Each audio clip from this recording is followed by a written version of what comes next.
पूरा भी करता है। आमीन। और अब जिस विषय पर अध्ययन कर ले वो विषय है हाउ टू ओवरकम डिसअपॉइंटमेंट या फ्रस्ट्रेशन, डिप्रेशन, निराशा, मायूसी। इन दिनों में घर घर में निराशा, मायूसी, फ्रस्ट्रेशन, डिप्रेशन, डिसअपॉइंटमेंट का एक बड़ा बोझ विश्वासियों के कांधों पर आया हुआ है। और आज कहीं ना कहीं बड़े बड़े विश्वास की बात करने वाले अपने विश्वास में कमजोर हो रहे। उनकी विश्वास का जो जहाज है वो फूटने की राह पर है। ये निराशा की दलदल में, निराशा की कीच में आज एक बड़ी संख्या पड़ी हुई है। और खुदावन चाहता है इन दिनों में हम हर परिस्थिति में इन निराशाओं पे जयवंत हो। शायद किसी के जीवन में बीमारी है, शरीर में दर्द है, ऐसा सालों से चल रहा है। इसके वजह से आज कोई व्यक्ति खुदा से मायूस होकर कह रहा है, प्रभु कब तक इस दर्द को मैं बर्दाश्त करूं। शायद किसी व्यक्ति के परिवार में से कोई गुजर गया है, वो कहता है कि प्रभु ऐसा क्यों हुआ है। शायद कोई व्यक्ति अपने बिजनेस में नाकाम है, आज वो कहीं ना कहीं फेल्यूर है, नाकामयाब है। और इसके वजह से कामयाबी का मुकाम ना पाने की वजह से आज कुछ लोग निराश है, मायूस है। कुछ लोगों की नौकरियां छूट गई है, जॉब छूट गए, जॉबलेस हो गए, कर्जे बढ़ गए, बैंक के इंस्टॉलमेंट पे करने और चारों तरफ से रास्ते बंद है, ऐसा लग रहा है। अब परिस्थितियों में आज कोई मायूस है। किसी के परिवार की प्रॉब्लम है, कोई शादी होने के बाद टेंशन में है, कोई शादी नहीं हो रही इसलिए टेंशन में, कोई शादी के बाद मायूस हुआ है, कोई शादी ना हो गई इसलिए मायूस हो रहा है। किसी के जीवन में आज ऐसी कुछ समस्या है कि जो बयान नहीं कर पा रहा है। कोई सेवक है या सेविका है, अपनी मिनिस्ट्री में वो कहीं ना कहीं हताश, निराश या मायूस होते जा रहा है। निराशा, फ्रस्ट्रेशन, मायूसी ये लूसीफर का बहुत ही सामर्थ्यशाली हथियार है। एक बार यह हथियार उसका किसी के ऊपर चल गया ना, तो वो व्यक्ति ना इंसान की कदर रखता है, ना खुदावन की कदर रखता है, ना अपने आप की कदर रखता है। जो अपने आप की कदर नहीं रखता है वो खुदकुशी कर लेता है। जो इंसान की कदर नहीं रखता है वो इंसान को मुंह पर अपमानित करता है। जो खुदा की कदर नहीं रखता है वो खुदा को भी कहता है ऐसा क्यों दिन आया है। निराशा एक बार आती है ना, अच्छे आशा विश्वास की बात करने वाले और विश्वास की नाउम्मीदी की बात करते हैं और नेगेटिव बातें अपनी जुबान से, नकारात्मक शब्दों को रोपित करते हैं और यही बात उनके जीवन के लिए शापित हो जाती है। क्या आज इन परिस्थितियों में कोई पड़ा है? इस निराशा की दलदल से निकालने वाला यीशु मसीह इब्रानी 13:8 के अनुसार कल, आज और युगानुयुग एक समान है। कुछ लोग इसलिए निराश है क्योंकि उनके निर्णय गलत हुए। किसी के शादी के निर्णय गलत हुए, किसी का चुनाव गलत हुआ, किसी का बिजनेस का चुनाव गलत हुआ, नौकरी का चुनाव गलत हुआ, परिवार का चुनाव गलत हुआ, सेवकाई का चुनाव गलत हुआ, ऐसा उनको लग रहा है। और इसीलिए अपने आप को कोसते हुए कहीं ना कहीं वो आज खुद को सेल्फ क्रिटिसाइज कर रहे, अपने आप को क्रिटिसाइज या अपने आप को दोष लगा रहे। मुझे आज की बात आप सभी को प्रोत्साहित करना है, आप सभी को मुझे उत्तेजित करना है, आप सभी को मुझे आज एनकरेज करना है, मोटिवेट करना है। पता है आपके हालात कुछ भी हो, आपके बिजनेस चले या ना चले, आपको संसार, आपकी लिए दुनिया क्या कहती है इसके बारे में सोचना बंद कर दो। ऐसा सोचो कि खुदावन मुझे ऐसा जीवन जीना है, भले मेरे जीवन में आज बरकत है या नहीं है या कम है, भले मेरी आमदनी कम है, भले मेरे परिवार में कुछ समस्या है, भले बीमारी है, किसी की मृत्यु है, आज इन परिस्थितियों में मैं निराशा में नहीं जाऊंगा। वो खुदावन निराशा की घोर अंधकार से आपको बुला रहा है, उस निराशा की दलदल से आपको बुला रहा है। आपको केवल उसको पुकार के हाथ बढ़ाना होगा। वो खुदावन आज आपको हाथ बढ़ाकर आपको छुटकारा देगा। और इसलिए आज की बात अजीजों, इस निराशाओं से बाहर आ जाओ। हमारा परमेश्वर निराशा का नहीं है, हमारा परमेश्वर आशा का परमेश्वर है।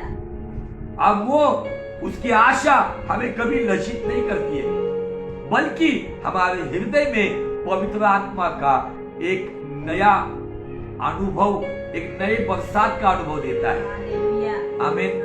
भाई, इस विषय के लिए जिस वचन का चुनाव आपने किया है, नीति वचन उसका 3 अध्याय और वचन 5 क्या कहता है? आइए, आप भी अगर आपकी बाइबल साथ में है तो आपकी बाइबल लेकर आप ये वचन हमें क्या सिखा रहा है, इस वचन को देखकर अगर कोई निराशा में, वो निराशा से बाहर आ जाए। आइए। तू आपल्या अगदी मनापासून परमेश्वरावर भाव ठेव, आपल्याच बुद्धीवर अवलंबून राहू नको। तू आपल्या सर्व मार्गात त्याचा आदर कर, म्हणजे तो तुझा मार्गदर्शक होईल। आमीन। आमीन। तू अपनी समझ का सहारा न लेना। शायद कुछ लोगों ने अपनी समझ का सहारा लेकर, उनको ऐसा लगा अरे मुझे इतना एक्सपीरियंस है, मेरे बड़े बड़े कॉन्टैक्ट्स है, मैं ये कर सकता हूँ, मैं फलाना कर सकता हूँ, मैं ऐसा बिजनेस कर सकता हूँ, मैं ऐसी नौकरी कर सकता हूँ, या मैं ऐसी सेवकाई कर सकता हूँ, या मैं ऐसा परिवार चला सकता हूँ, मुझे अच्छी बुद्धि है। बाइबल यहाँ पे कहती है तू अपनी समझ का सहारा लेना नहीं, अभी उसका सहारा तुझे जरूरी है, उसके सहारे में तुझे आना जरूरी है। स्पष्ट रीति से कहते हैं, वरन अपने संपूर्ण मन से यहोवा पर भरोसा रख। कुछ लोगों ने भरोसा 50-50 रखा था, कुछ लोगों ने 60-40 रखा था, कुछ लोगों ने 20-80 रखा था, कुछ लोगों ने 10-90 रखा था। आपको अभी 100% अपना भरोसा, अपना ईमान, अपना यकीन यहोवा पे रखना होगा, क्योंकि आपने जिन पर भरोसा रखा, जिन पर आपको बड़ा एक आपके ऊपर जो आपको एक तजुर्बा था, या आपको पूरा यकीन था कि यह व्यक्ति मुझे धोखा नहीं देगा, लेकिन वही व्यक्ति आपको पीठ दिखा के चला गया। लेकिन यहोवा ना कभी बदलेगा, ना कभी छोड़ेगा। हर हालात में हमारे साथ है, हर परिस्थिति को बदलता है। तो वो चाहता है अजीजों कि अभी पूरे मन से आपके एक्सपीरियंस को थोड़ा साइड में रख दो, आपके कॉन्टेक्स्ट में थोड़ा साइड में रख दो, आपकी पुरानी जो भी एक्सपीरियंस होगी, जो भी आपके तजुर्बे होंगे, उसको भी साइड कर दो, आपकी भावनात्मक बातों को भी साइड में रख दो। आप कहो कि यहोवा आज मैं संपूर्ण मन से तुझ पर भरोसा रखना चाहता हूं। तब बाइबल कहती है उसी को स्मरण करके सब काम करना। आज तक हमने हमारी ताकत का, हमारे ज्ञान का, हमारी पहचान का, हमारे तजुर्बे का, हमने इन बातों को, हमारे टीचिंग्स का, इनको स्मरण करते हुए सब काम किया था, इसलिए शायद हम फेल्यूर हुए। No problem. आपको परमेश्वर ने सक्सेसफुल होने के लिए नहीं बुलाया, आपको परमेश्वर ने फेथफुल होने के लिए बुलाया। जब आप फेथफुल रहोगे, सब काम में उसको स्मरण करोगे, तो बाइबल कहती है तब, कब? जब आप संपूर्ण मन से यहोवा पे भरोसा रखोगे, जब आप आपकी समझ का सहारा न लोगे, जब आप परमेश्वर को, यीशु को स्मरण करते हुए सब काम करोगे। 3 बातें आपको समझना है। नंबर 1, आपको आपकी बुद्धि का सहारा लेना नहीं, तो आपको यहोवा के बाहुबल का सहारा लेना है। नंबर 2, आपको संपूर्ण मन से, अभी कुछ नहीं प्रभु तू जानता है, तू कर सकता है, संपूर्ण मन से आपको प्रभु को आज उस पर भरोसा रखना होगा। और नंबर 3, आपको यहां से सब कामों में, बिजनेस करने वाले, नौकरी करने वाले, परिवार चलाने वाले, शादी ब्याह के प्रॉब्लम वाले, शादी होने के बाद पछताने वाले, शादी नहीं हो रहे इसलिए दुखी होने वाले, बच्चे नहीं हो रहे इसलिए दुखी होने वाले, बच्चे होने के बाद दुखी होने वाले, सारी कैटेगरी के लोग, एक बात समझ लो, अभी एक नई शुरुआत करो, परमेश्वर को स्मरण करते हुए सब कामों को प्रारंभ करो। ये 3 बातें जब करोगे ना, तो बाइबल कहती है तब, मैं हमेशा कहता हूं, जब आता है, तब आता है, किंतु आता है, परंतु आता है, क्योंकि आता है, तब समझना है, यहाँ पे रुक के हमें कुछ बात को समझना है। गड़बड़ी में हमें बाइबल नहीं पढ़नी है। बाइबल यहाँ पे कहती है तब वह तेरे लिए सीधा मार्ग निकालेगा। हालेलुया। आपको लगता है सारे मार्ग बंद हुए, आपको लगता है अभी कुछ होने वाला नहीं, चारों दिशाओं से सब रास्ते बंद हुए, वो खुदावंत है, वो जंगल में सड़क और रेगिस्तान में नदियों को बहाता है। हालेलुया। हालेलुया। हालेलुया। तू है यहाँ हमारे बीच में, आराधना आराधना। कहो से, तू है यहाँ हमारे बीच में, आराधना आराधना। मार्ग निर्माता, चमत्कार करता, वादों का सच्चा, अंधेरे में उजाला, अब्बा वो तो तू ही है। मार्ग निर्माता, चमत्कार करता, वादों का सच्चा, अंधेरे में उजाला, अब्बा वो तो तू ही है।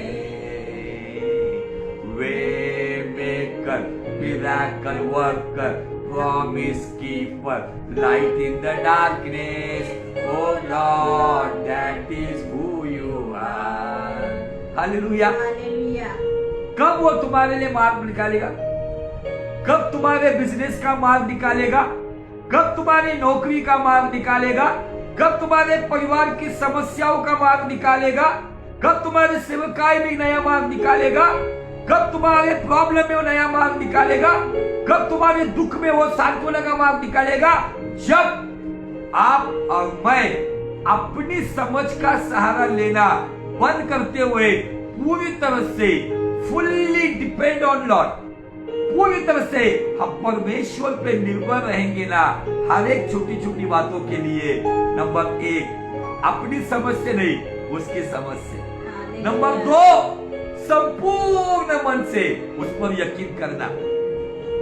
नंबर 3, स्पष्ट रीति से बाइबल कहती है, सारे कामों में उसे स्मरण करते हुए शुरुआत करो। हालेलुया। समझ का सहारा उसका लेना है, भरोसा उस पर रखना है। और तीसरी बात जो हमने देखी कि हमें स्मरण करते हुए, उसको स्मरण करते हुए काम करना है। इन दिनों में आज बहुत सारे लोग फेलियर क्यों हुए पता है? बहुत सारे लोगों के जीवन में समस्या बढ़ती क्यों जा रही है? वो लोग अपने बुद्धि का, अपने ज्ञान का और अपने तजुर्बे का इस्तेमाल कर रहे थे। कुछ लोगों ने बुद्धि का इस्तेमाल किया, फेल। नासा नाम की वैज्ञानिकों की, जो जहां पे जिन्हें बड़े बड़े साइंटिस्ट है, जिन्होंने आसमान में चांद पर जाने वाले लोग हैं, लेकिन इन दिनों में अपने आप को ज्ञानी कहलाने वाले वो भी फेल हो गए। जिन्हें अपने ताकत का गुरूर था, वो लोग पिछले दिनों में जो बॉडी बिल्डर कहलाते थे वो सो गए, खत्म हो गए। जो धनवान कहलाते थे, आज उनका धन का उपभोग लेने के लिए या उस धन को आनंद लेने के लिए, वो धन के लिए कोई नॉमिनी, कोई वारिस नहीं बचा है। कुछ काम में नहीं आती। बाइबल कहता है अंत के समय में कोई चीज काम नहीं आएगी। अंत के समय में हमने जिसका समझ का सहारा लिया है वही हमें सहारा देगा। किसका सहारा है आपका? गीत गाते हैं मेरा प्रभु मेरा सहारा, लेकिन जब सही में उसके सहारे पे चलने की बात आती है, तब कोई व्यक्ति अपने ज्ञान का सहारा लेता है, कोई व्यक्ति अपने धन का सहारा लेता है, कोई व्यक्ति अपने कॉन्टेक्स्ट का सहारा लेता है, कोई व्यक्ति अपने तजुर्बे का सहारा लेता है। परमेश्वर के सामने ना तजुर्बा काम में आता है, ना ज्ञान काम में आता है, ना ताकत काम में आती है, ना शौहरत काम में आती है, ना दौलत काम में आती है तो काम में केवल उसकी दया और उसकी कृपा। अगर उसकी दया होगी तो आज भी आपके लिए लाल समुद्र फटेगा और चट्टान से पानी आएगा और आसमान से मन्ना गिरेगा।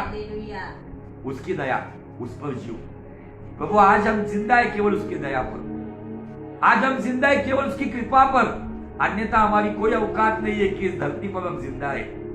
उसकी दया, उसका रहम, उसका फजल, his grace, because of his grace हम यहां पर हैं। 3 बातें अजीजों, मैं क्यों बार बार दोहराऊं और बताऊं? क्योंकि कुछ लोगों ने, मैं भी उस कैटेगरी में था, मैंने भी अपने एक्सपीरियंस का, अपने तजुर्बे का सहारा लिया कुछ जगह पर, लेकिन मैं फेल हुआ। मैंने भी कुछ जगह पर मनुष्य पे अपना भरोसा रखा, और बाइबल कहती कि जो मनुष्य पे भरोसा रखता है वो शापित है। मैंने भी अपने जीवन में किसी को स्मरण करते हुए काम की शुरुआत की, लेकिन मैं फेल हुआ। लेकिन आज प्रोवर्ब्स चैप्टर 3 वर्स 5 और 6, नीति वचन 5-6 में हमें बताया गया है कि अगर आप आपकी बुद्धि का सहारा नहीं लोगे, यहोवा का सहारा लोगे, आप आपके संपूर्ण मन से उस पर भरोसा रखोगे, नंबर 2, और नंबर 3 में सभी कामों में उसको स्मरण करोगे, तब वो कहता है मैं तेरे लिए एक नया मार्ग निकालूंगा। हालेलुया। बाइबल कहता है परमेश्वर एक नया मार्ग निकालेगा। शायद हम हमारे सॉल्यूशन के लिए अलग अलग जगह पर गए होंगे, बड़े बड़े लोगों का हमने एक्सपीरियंस किया होगा, सुझाव सुना होगा, लेकिन कोई मार्ग नहीं निकला होगा। एक है जो आज आपके जीवन में एक नया मार्ग निकालेगा। हालेलुया। वो नया मार्ग जब निकलेगा तब आपको यकीन होगा कि हाँ, मैंने कुछ गलतियां की है। कभी कभी हम भटक जाते हैं, हम परमेश्वर के परमेश्वर बनने की कोशिश करते, कभी कभी हम अपनी तरीके से अपने सॉल्यूशन निकालने की कोशिश करते, लेकिन ये सारी बातें हमारे लिए फेल हो जाती। इसलिए नीति वचन 3, 5 और 6 अपने बाइबल में अंडरलाइन करके रखना, और रोज कहना प्रभु आपसे इसी समझ से मैं मेरी समझ का सहारा नहीं लूंगा, तो तेरी समझ का मतलब तेरे वचन का सहारा लूंगा। प्रभु मेरे संपूर्ण मन से मैं ना मेरे रिश्ते नाते पर, ना मेरे बच्चों पर, ना मेरे हस्बैंड पर, ना मेरी वाइफ पर, ना मेरे कोई लीडर्स पर, ना मेरे पार्टनर पर, तो मैं संपूर्ण मन से तुझ पर भरोसा रखूंगा। और खुदावन अब यहाँ से आगे मैं हर एक काम को किसी व्यक्ति को स्मरण करते हुए नहीं, तो तुझे स्मरण करते हुए करूंगा, क्योंकि तूने वायदा किया है, तब मैं तेरे लिए एक नया मार्ग निकालूंगा। आपके आत्मिक, मानसिक, शारीरिक, भौतिक, पारिवारिक, इन 5 क्षेत्रों में जहाँ पे आपके मार्ग बंद है, दरवाजे बंद है, इन क्षेत्रों में दरवाजे खुलेंगे जब आप अपनी समझ का सहारा ना लेते हुए पूरी तरह से परमेश्वर का सहारा लोगे। कोई व्यक्ति का सहारा मत लो, जरूरत नहीं है। कुछ लोग अभी इन दिनों में मसीहत में बड़े बड़े संगठन बन रहे, मसीह सेना, क्रिश्चियन सेना, फलानी सेना, नाना प्रकार की सेना बन के आ रही है। अरे प्रेरितों के जमाने में पहली कलीसिया में कौन सी सेना थी? उनके बच्चों को शेर चीते ने खाया था, उनको जंगल में भागना पड़ता था, उनको आग से कटवा दिया जाता था, तलवार से मौत के घाट उतार दिया। उनके लिए कौन सी सेना थी? ये पॉलिटिक्स में गिरने वाला समय नहीं है। बहुत सारे पासवान आज इनमें पड़े हुए हैं। आपका समय इन बातों में मत वेस्ट करो, आपका समय खुदा की हुजूरी में वेस्ट करो। जरूरी नहीं हमारे लिए किसी की प्रोटेक्शन। बाइबल कहता है कि मैं जिस पर विश्वास करता हूँ वो मुझे प्रोटेक्शन देगा। जरूरी नहीं हमारे जीवन में सताव आए या ना आए, लेकिन सताव सहने के लिए ताकत मेरा यहोवा देता है। आमीन, हालेलुया, प्रेज़ द लॉर्ड। मैं बिल्कुल सहमत नहीं हूँ, मैं किसी संगठन के साथ सहमत नहीं हूँ। बहुत सारे लोगों ने मुझे प्रस्ताव किया था, आपको हम महाराष्ट्र का प्रेसिडेंट बनाएंगे। मैं बोला सॉरी, मुझे आध्यात्मिक काम के लिए चुना है, मैं आध्यात्मिक काम करूंगा। जिनको राजनीति के लिए चुना है वो राजनीति करे, लेकिन स्पेशली पासवानों का मुझे कहना है आप बिल्कुल इस पे गिरना नहीं। कोई विश्वासी गिर रहा है उसको गिरने दो, लेकिन अगर पासवान इस पे गिर रहा है तो इसका मतलब वो व्यक्ति उस सेना का सहारा लेके जीवन जी रहा है। लेकिन आपको और मुझे सेना के सहारे की जरूरत नहीं है, तो सेनाओं के यहोवा की जरूरत है। Hallelujah, praise the Lord. जिसको सेना बनानी है बनाए, जिसको संगठन करना है करो। वो अपनी बुद्धि का समझ का, एक समय आएगा ये सेना वाले हमारे पास ही आएंगे, दुआ करो, मार्ग नहीं निकल रहा है। हालेलुया। ये सेना बनाने के लिए परमेश्वर ने हमको चुना नहीं है, तो हमें लोगों को शिष्य या चेला बनाने के लिए चुना है। आमीन, हालेलुया। परमेश्वर के पास ऑलरेडी ऑलमाइटी सेना पड़ी हुई है।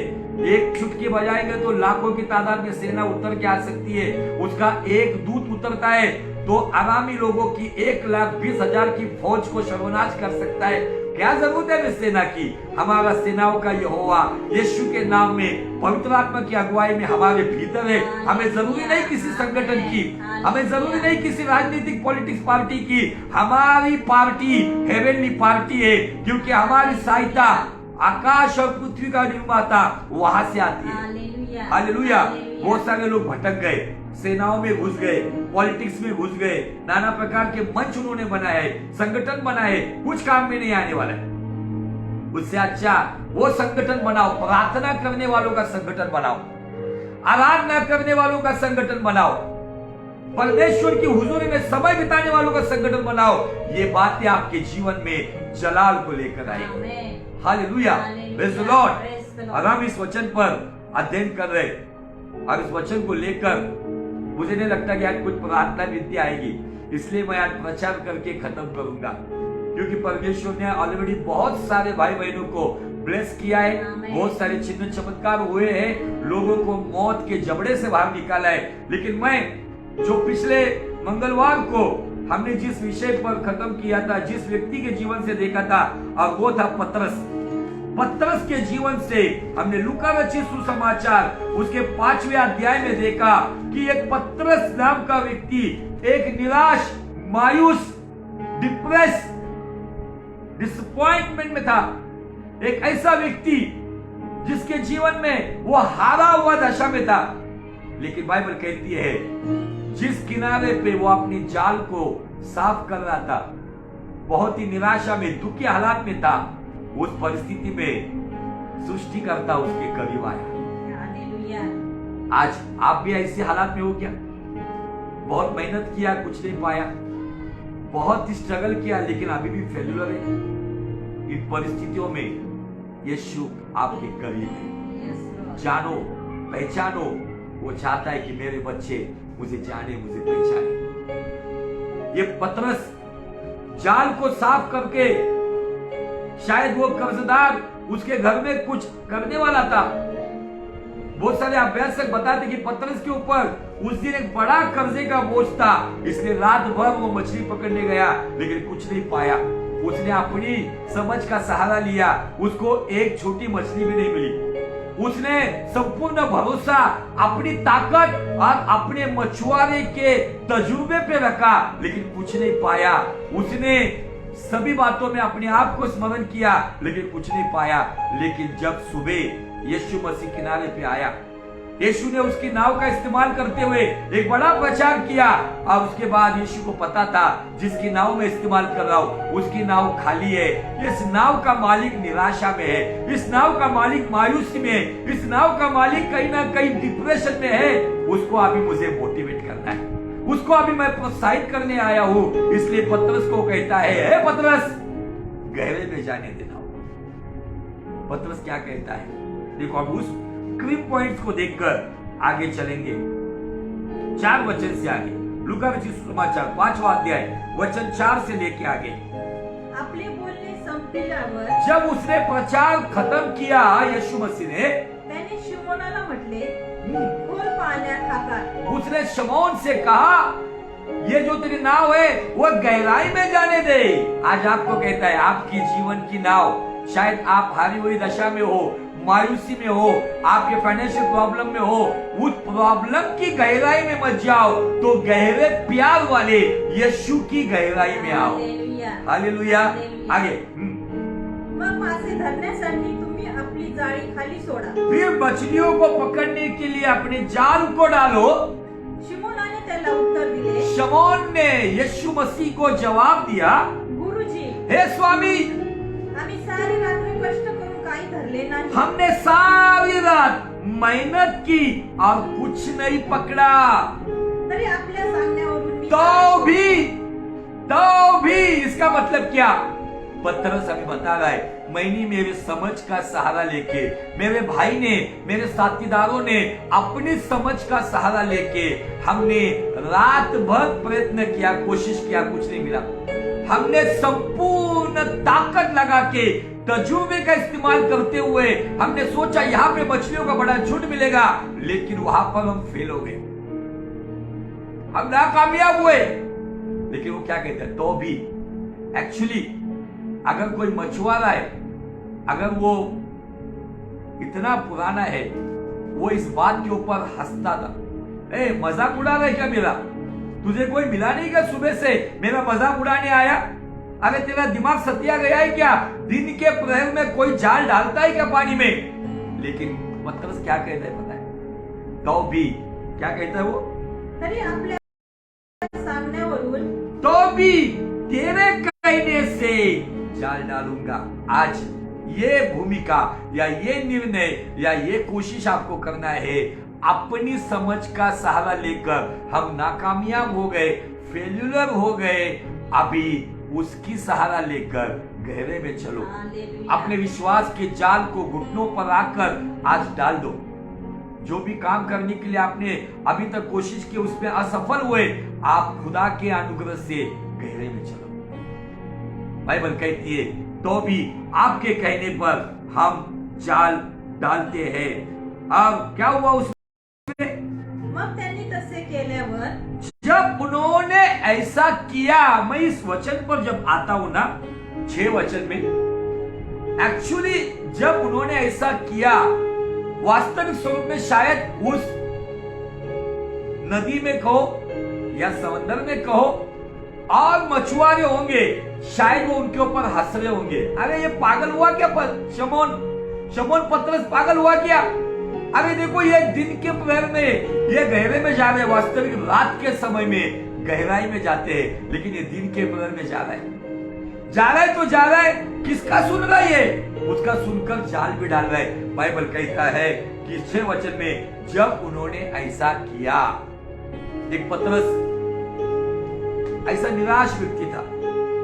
मैं एक बनाई हुई फिल्म है, उस फिल्म में देख रहा था, उन्होंने थोड़ा सा पतरस के जीवन को, जो बाइबल में लिखित स्वरूप में नहीं है, लेकिन थोड़ा सा स्टडी करते हुए ऐसा कहना उनका कि पतरस के सर पे एक बड़ा कर्जा था और उस कर्जे के नीचे वो दबे जा रहा था। वो साहूकार लोग उसके बच्चों को गुलाम बना के लेके जाने वाले थे। जैसे पुराने नियम में उस विधवा के बच्चे को गुलाम बना के लेके जाने वाले थे। कर्जदार उस जमाने में जब कर्जा चुकाया नहीं जाता था तो घर के लोगों को गुलाम बना के लेके जाता। पतरस बहुत मायूस हुआ था, लेकिन उस दिन जब यीशु मसीह का कहना सुनकर, मैं सोचता हूं कि यीशु ने उससे विश्वास कैसे किया। उसने देखा था कि उसकी नाव में बैठकर उसने प्रचार किया और बाइबल कहती कि प्रचार सुनने के लिए भीड़ यीशु पर गिर रही थी। उसने जाना अगर इसके शब्दों को सुनने के लिए, बहुत से सुने मेरे शब्दों को, आज उसके शब्दों को सुनने के लिए मनुष्य बड़ी तादाद में आते हैं, तो क्यों नहीं इसके शब्दों के द्वारा बड़ी संख्या में मछलियां भी आएंगी। आमीन। बड़ी तादाद में मछलियां आ सकती है। इसलिए उसने अपने ज्ञान को, अपने तजुर्बे को, अपने एक्सपीरियंस को, सारी बातों को उसने उस दिन भुला दिया। शायद एंड्रूस कहता होगा, पतरस क्या कर रहा है तू? एंड्रूस को क्या होगा? चुप। हमने हमारी बुद्धि का, समझ का सहारा लिया, रात भर हमने कोशिश की, कुछ मिला? हमने हमारी तजुर्बे का, हमारे एक्सपीरियंस का इस्तेमाल किया, हमारे नई नई युक्तियों का इस्तेमाल किया, कुछ पाया नहीं। अब ये कहता है उसको सुनो उसकी बात।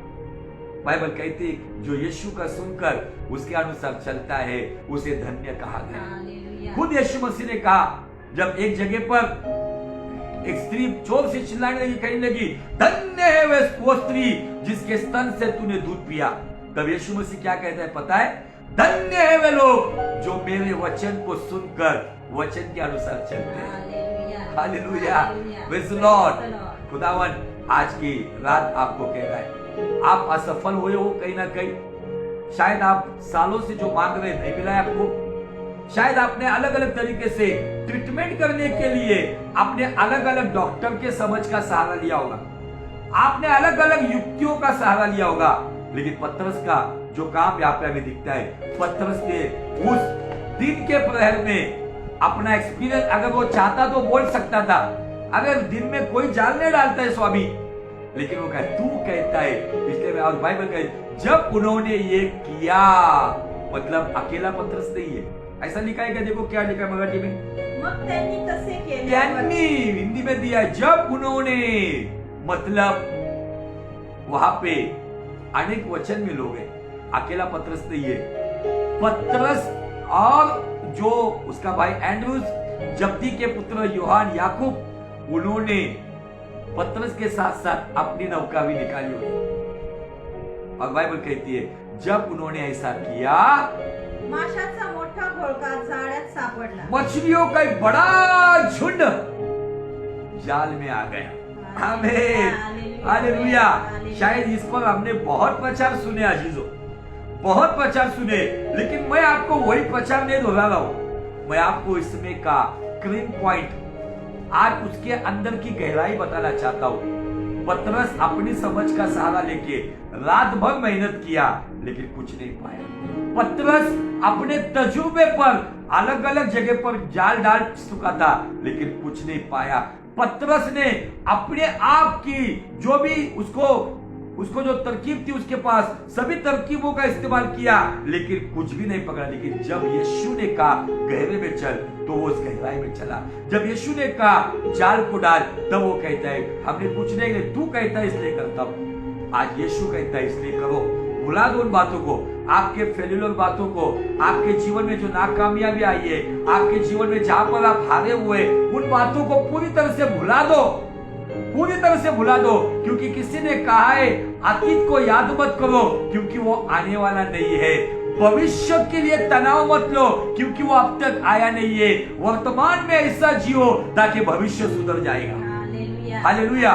वर्तमान में वो परमेश्वर कहता है, वो भूतकाल का भी है, वर्तमान का भी और भविष्य का है, लेकिन वो कहता है मैं कहता हूं वैसे करो. जो यीशु कहता है वैसा करते हैं.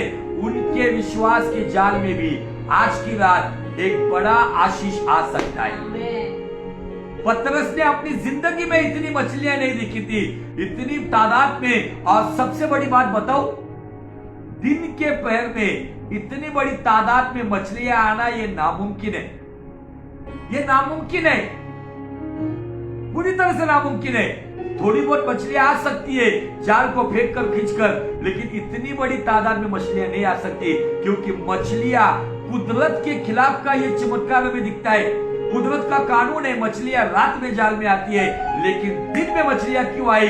क्योंकि दिन को बनाने वाला, रात को बनाने वाला, मछलियों को बनाने वाला सृष्टिकर्ता वहां पर आया था. और मछलियों को ये पता था कि अबे हमें कुदरत के खिलाफ जाकर, इसे कहा जाता है सुपरनैचुरल मिरेकल, जो कुदरत के खिलाफ जाकर, beyond of nature.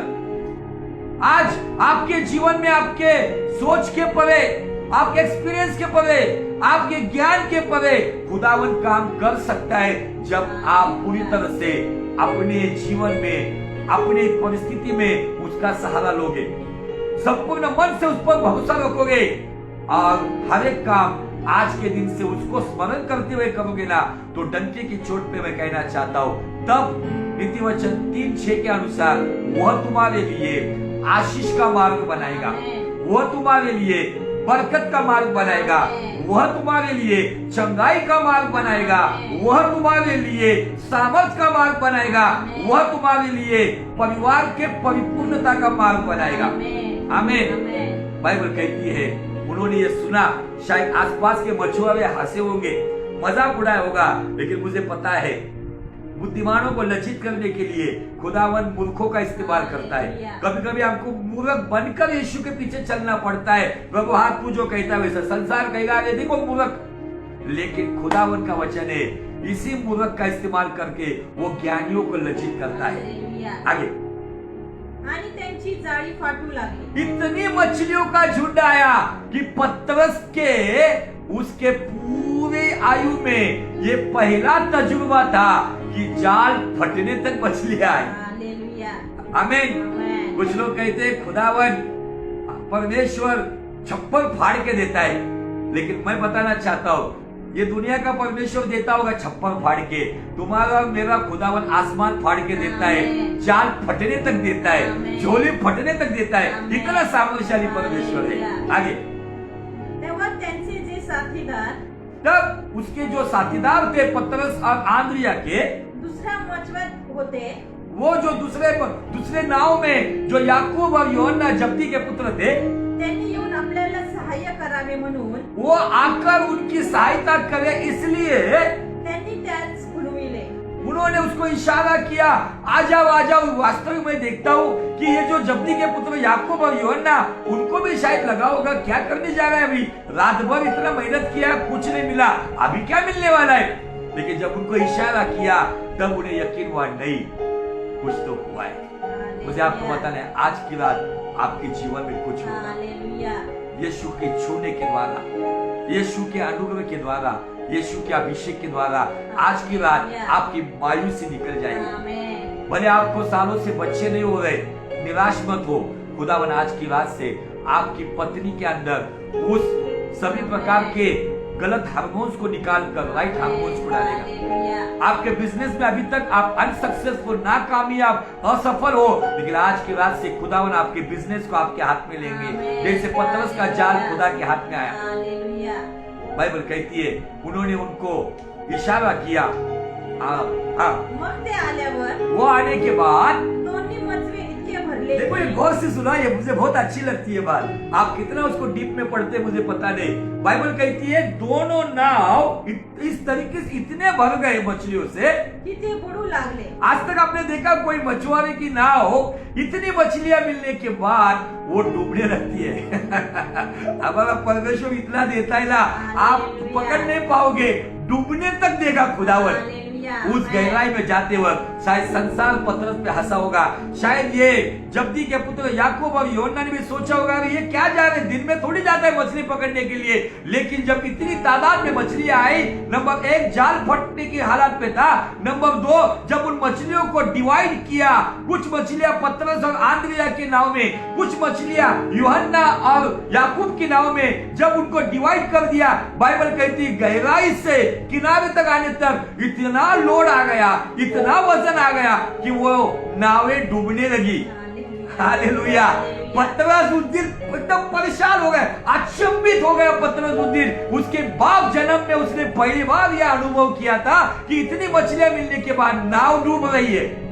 Hallelujah. Praise the Lord. खुदावन इतना आपको भर भर के देगा जब आप उसके मार्गों पे चलोगे. खुदावन आपको इतना ब्लेस करेगा जब आप उसका सहारा लोगे. खुदावन आपको इतना ऊंचा उठाएगा जब सब मार्गों में आप उसको स्मरण करोगे. हालेलुया. पतरस की ये क्रिया, पतरस की ये विश्वास की क्रिया उसके जीवन में भरपूरी नहीं तो भरपूरी से भी भरपूरी लेकर आई कि दोनों की नाव डूबने लगी थी. हालेलुया. मैंने आज तक ऐसा मछुआरा नहीं देखा कि जिसकी नाव में इतनी मछलियां आई कि नाव डूबने लगी. डरने लगा पतरस, अरे बाबा ये मछलियों के कारण हम डूब तो नहीं जाएंगे. लेकिन पतरस को अंदर से कहीं ना कहीं ये फीलिंग्स हुई कि नहीं, मैंने अभी तक मेरी समझ का सहारा लिया था. नीति वचन 3:5 के अनुसार मैंने अभी तक संपूर्ण मन से मेरे तजुर्बे के अनुसार में चला, मैंने कुछ नहीं पाया. लेकिन जब यीशु ने कहा गहरे में चल, यीशु ने कहा जाल को डाल, तब ऐसा काम हुआ जो कभी आंखों ने देखा नहीं, कानों ने सुना नहीं, मनुष्य के चित्त में आया नहीं. ऐसा अलौकिक काम हुआ कि जाल फटने लगा और नाव डूबने लगी. खुदावन इतना आपको देगा ना, आपकी झोली फटने तक आपको दे सकता है. खुदावन आपको इतना देगा ना कि आपकी नाव डूबने तक देगा. हालेलुया. जितना ले सके ले सो, जितना दम है ना उतना विश्वास से ले सकते तो ले लो. इसलिए निराशा में पड़े हुए मेरे भाई बहनों, शायद आपका बिजनेस अभी तक फेल हुआ होगा. आज से इस तरीके से परमेश्वर का सहारा लेके नीति वचन 3:5 के अनुसार परमेश्वर को ही स्मरण करते हुए और परमेश्वर पर ही पूरी तरह से भरोसा रखते हुए आप एक नई शुरुआत करो. आपके बिजनेस में इतना बरकत खुदावन देगा कि आपकी जाल फटने को आएगी. शुरुआत करो, नौकरी में शुरुआत करो, सेवकाई में शुरुआत करो, परिवार में शुरुआत करो. कैसे? नीति वचन 3:5-6 के अनुसार. कहीं पर भी अपना मैं मत आने दो, कहीं पर भी अपना एक्सपीरियंस मत आने दो, कहीं पर भी अपना ज्ञान मत आने दो, कहीं पर भी आपके कॉन्टेक्स्ट मत आने दो. अभी कहना है कि इस बिजनेस का, इस नौकरी का, इस परिवार का, इस सेवकाई का, इस जीवन का करता और सब कुछ मेरा यीशु है. वो जैसा कहेगा वैसा मैं करूंगा. आमीन. हालेलुया. देखो आगे क्या हुआ. हे पाहून ये देखकर शिमोन पेत्र येशूच्या पाया पडून म्हणाला, शमौन पतरस को पैर पड़ने की नौबत क्यों आई बाबा? मैं सोच रहा था क्यों पैर पड़ रहा है, पतरस यीशु के पैर क्यों पड़ रहा है? क्योंकि पतरस के लिए 3 अनोखी बात थी। उसमें से नंबर 1, भरी दोपहर में या भरे दिन में मछलियां नहीं आती। नंबर 2, अगर आती भी है तो जाल फटने तक नहीं आती है। नंबर 3, इतनी भी नहीं आती है कि 2-2 नाव डूबने लगी है। ये 3 सुपरनैचुरल चमत्कार आपके जीवन में भी हो सकते हैं, आपके बिजनेस में हो सकती है, आपके नौकरी में हो सकती है, आपके परिवार में हो सकते हैं, आपके हर एक क्षेत्र में हो सकते हैं। कब? जब आप नीति वचन 3:5-6 के अनुसार अपनी समझ का सहारा नहीं लेंगे तो यीशु का सहारा लेंगे, उसके वचनों का सहारा। जब आप संपूर्ण मन से यीशु पे भरोसा रखोगे, आपके तजुर्बे पे नहीं, आपके ज्ञान पे नहीं, आपके कॉन्टेक्ट पे नहीं, आपके धन पे नहीं, आपकी ताकत पे नहीं, जब आप यीशु पे भरोसा रखोगे। और नंबर 3, आप सब काम उसको स्मरण करते हुए करोगे, तब जाके नीति वचन 3:6 के अनुसार वह आपके लिए हर एक क्षेत्र में एक नया मार्ग निकालेगा। यह है नया मार्ग। कैसा नया मार्ग बना? दिन के पहर में मार्ग बना, इतना बड़ा मार्ग बना, जाल फटने तक बना। उसने तो जाल फटते हुए देखकर अचंभित हुआ, लेकिन मछलियों को जब उसने डिवाइड किया तो नाव भी डूबने लगी। उसके बाप जन्म में ये पहला अनुभव उसको आया। इसलिए बाइबल कहती है, पतरस यीशु के पैर पर, हाँ रे बाबा तुझ बाप है, मैंने जिंदगी बिताई पानी में, लेकिन रात भर एक छोटी मछली भी नहीं पाया। मैंने जिंदगी गलाई जाल डालने में, लेकिन जाल में एक छोटी मछली भी नहीं आई। मैंने जिंदगी गलाई इस पानी में, लेकिन कभी दिन में नहीं पाया। इसलिए वो पैर पड़, तू ही बाप है, पैर वही पड़ता है, वे बाबा तू ही बाप है, वे बाबा तू ही बाप है। और इसलिए उस निराशा से वो बाहर आया। शायद उस पैर पड़ते पड़ते पतरस की आंखों से आंसू बहते हुए। क्यों पता है? क्योंकि उस सुबह पतरस को साहूकारों का बड़ा कर्जा अदा करना था, बड़ा कर्जा उसको चुकाने का था। उसके सामने उसके बच्चों को गुलाम बना के लेके जा सकते थे, क्योंकि पतरस बच्चों और बीवी वाला था, शादीशुदा था। आप सभी को पता है, क्योंकि यीशु मसीह पतरस की सास के लिए दुआ करने गया था बुखार निकालने। यह पतरस, उसने सोचा आज सुबह मेरा घर नीलाम होगा या मेरे बच्चे नीलाम होंगे, लेकिन यह आया जिसने मेरी मायूसी को हटाकर मुझे इतना दिया कि मेरा कर्जा भी चुकाया जाएगा, मेरा परिवार भी भरपूरी से खाएगा। इसीलिए वो उसके पैरों पे झुककर उसको नमन करता है, उसके पैर पकड़कर कहता है, देखो हाँ, यीशुच्या पाया पडून म्हणाला, प्रभु जी। यीशु के चरण छूकर कहता है, प्रभु जी। जी लगा रहे, जी उसको आदर दे रहा, हाँ यू आर माई मास्टर। प्रभु जी कहता है, क्योंकि ये तू ही कर सकता है, ये सृष्टिकर्ता ही कर सकता है, ये खुदा ही कर सकता है। भले दोपहर में मछलियों का इतना बड़ा झुंड आना, जाल फटने तक मछलियां मिलना, और उतना नहीं तो नाव डूबने तक मछलियां मिलना, हे खुदावन तू ही कर सकता है। तेरे लिए सब कुछ संभव है, क्योंकि तू असंभव को संभव करने वाला परमेश्वर है। मार्ग निर्माता, चमत्कार करता, वादों का सच्चा, अंधेरे में उजाला, अब्बा वो तो तू ही है। Way maker, miracle worker, promise keeper, light in the darkness, oh God that is who you are. तू है यहाँ हमारे बीच में, आराधना आराधना। तू है यहाँ हमारे बीच में, आराधना आराधना। खुदावन मैं दुआ